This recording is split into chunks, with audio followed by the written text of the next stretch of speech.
sinabi niya yun kasi na-fed up na siya dahil di ba parang ang dami niya followers, ang dami umasa sa kanya. Tapos parang napagod na siya, fed up. So sinabi niya na lang na walang wala, parang walang tao umasa sa kanya. Ayun. Yun na. Pag walang hila, wala lang. Wala tayo naisip.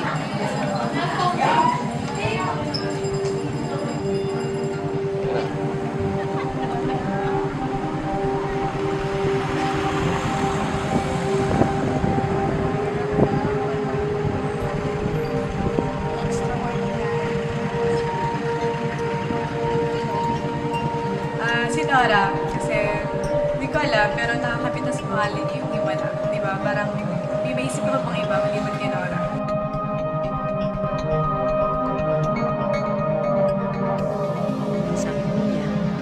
Himala was released in 1982 by national artist Ishmael Bernal, who made the most of aesthetics and symbolism.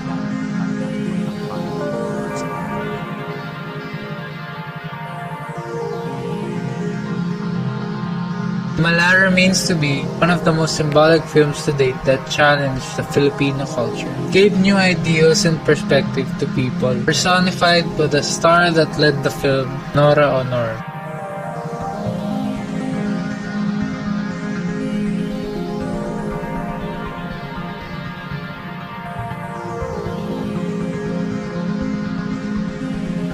I've seen the film Himala by Ishmael Bernal. What makes Himala very powerful is the storytelling and its visual metaphors. So I remember after watching the film Himala of Ishmael Bernal, I noticed right away the landscape, which is a dry landscape. Of course, it was shot in Pagudpud yata, or Suba Beach, sorry, Ilocos region. So one symbolism would be the dryness, the dry earth, the coarse earth. There's no rain for many years, so everything is parched and thirst with rain. I guess that symbolizes the spirituality of the people, of the mass or the community. At the same time, it shows the situation, which was martial law, meaning there is poverty of freedom of expression, poverty of I guess good governance. It could mean many things, just dryness. Sabi nga nila, tigang na lupa. So it's a spiritual, political symbolism. Another metaphor or symbol that I remember would be the masa was played a very important element in storytelling, because it's about the character of Nora Honor as Elsa, who is there to heal the people. So Elsa is also a metaphor for a savior. So going to the very dark, horrible time of martial law. Sabi nga ng martial law, it's darkness. It's the worst time in Philippine history where many people are abducted and killed. So maybe Elsa symbolizes somebody who will save them. But in the end also gets killed by somebody from the masa, maybe a believer. So yun yung irony. Here's somebody who tries to give inspiration and give redemption, healing the people, but also gets killed by somebody who looks up, because she finally declared that there's no miracle. So miracles pose a very important symbol in the film, because it's an aspiration of the people to be elevated from the poverty, which at that time was, marami talaga naghihirap.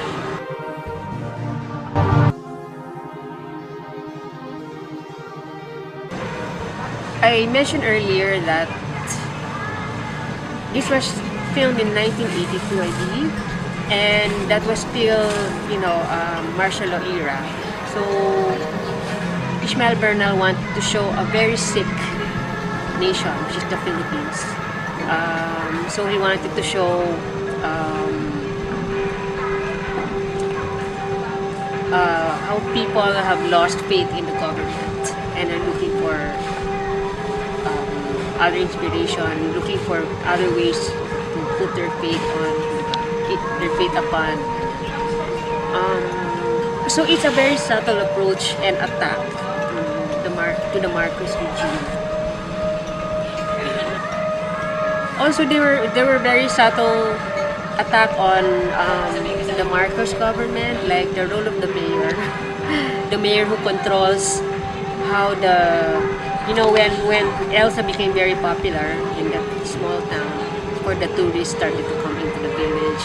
So finally, nag-flourish yung mga business, maraming pumapasok na tao. So pinakita na pag dumating na yung mga yung market o yung businesses, the tourists, the foreigners, nagkaroon sila ng negosyo, di ba? So they started selling how the village or the community turned to deception. So they started selling this fake water, supposedly holy water, just so they can make, extra bucks. And yung mga houses doon, naging brothel, whorehouse, tapos yung mga malalaking kubo doon, ginawa nilang hotel for the foreigners only, no Filipinos allowed. So nagkaroon ng mga divide, ng mga barriers, only because pumasok na yung business, and then the purity of the women of the community, pumasok na rin sila sa pagpuputa, gano'n. So nakita mo na nagkalabo-labon ka, nababoy yung isang community na tahimik. So I think that's one of the social issues that pinapresent ni Ishmael Bernal in his film. How business can turn into sort of like whoring. Minsan, pag nandiyan na yung pera, naglututa ka, isip.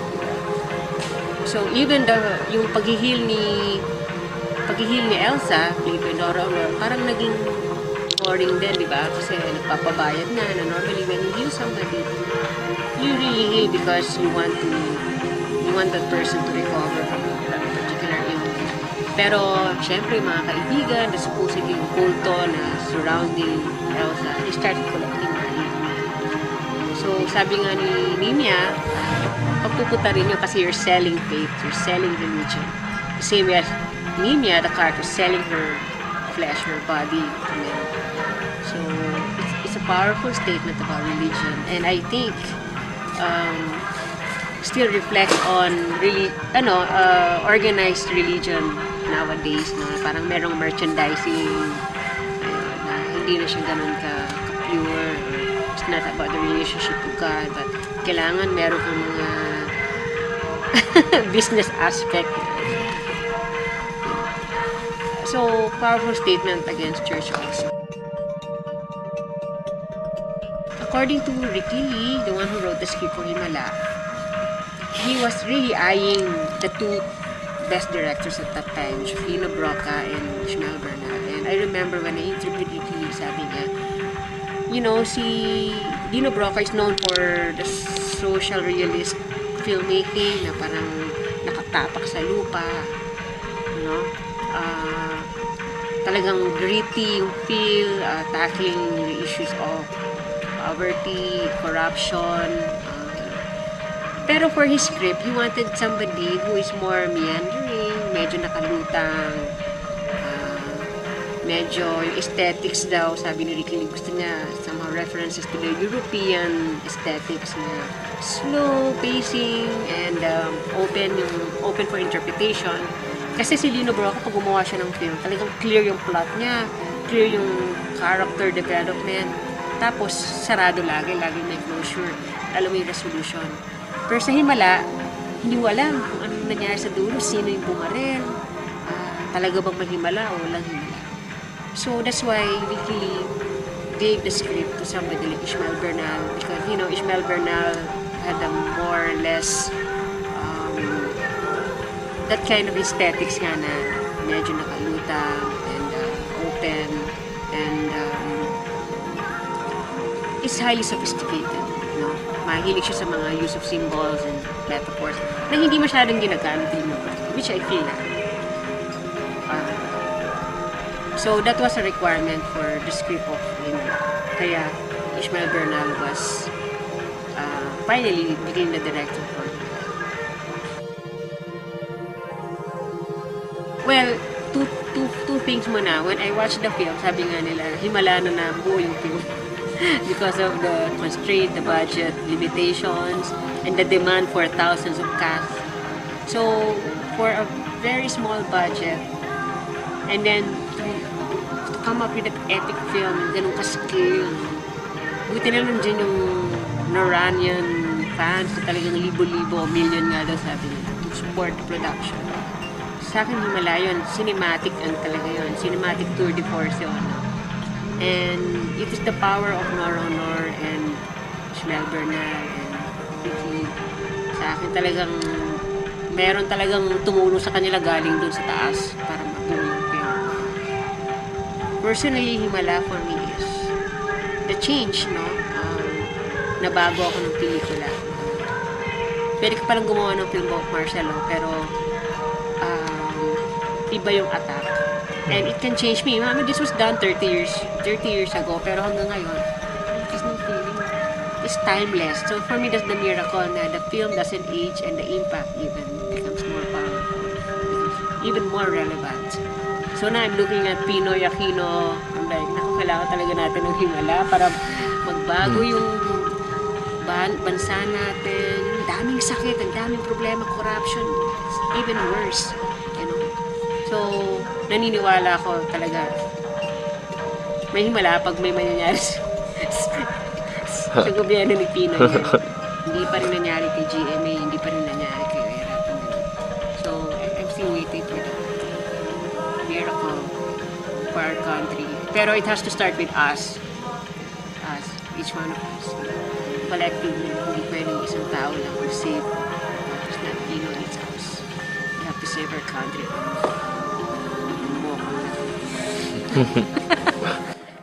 32 years after its release, the culture challenging ideas that he tried to send through his brilliant use of symbols seem but symbols to the mass culture, something that is present but misunderstood and often ignored. But for those who understood the film, art like this film is the miracle.